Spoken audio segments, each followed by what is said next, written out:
What's an Alan Pardew side? What do you stand for as a coach? The most important thing, a mentality to win.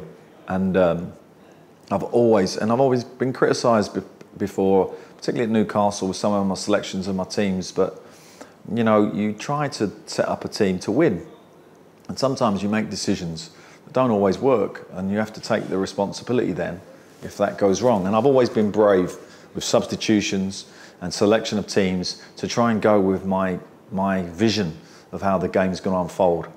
I like to think the philosophy of how I am is to trust the players, give them a tactical game plan, and then be honest with them in times and say, well, I got it wrong.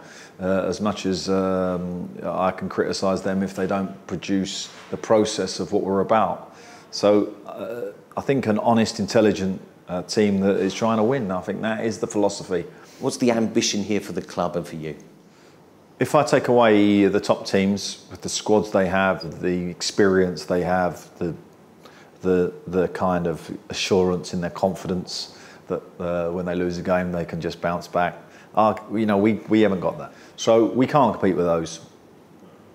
The next group, I would put Spurs in, Everton in.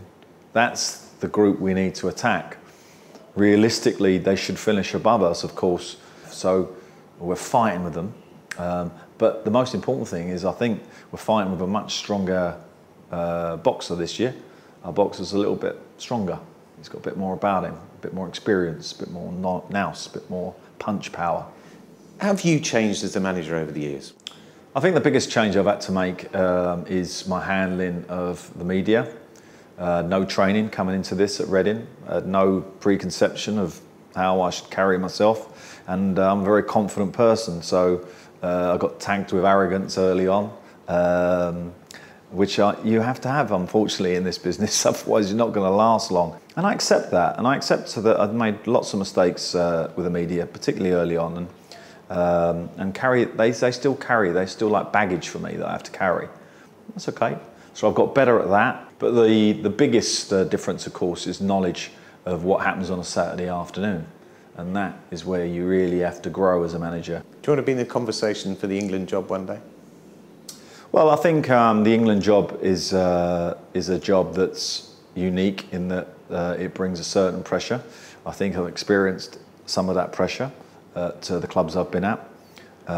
If Roy and after Roy somebody else, and it ever turned up at my doorstep, I would say to the FA, I'll have one tournament, let me have one tournament, win, lose or bust. And my money ends when that ends. And I'd be quite happy with that. And I think that's how it should be, because you're not building anything. New England managers saying, oh, we're building for this, we're building for that. It's an instant result, it's instant training. You have 2 days really, couple of days to recover, couple of days of work. Now you've got to play a big international, and these players are used to that, of course. So, yeah, I think it's a job that isn't inconceivable for me, and I also think it's a job that you can win something, and I really hope Roy wins it this summer.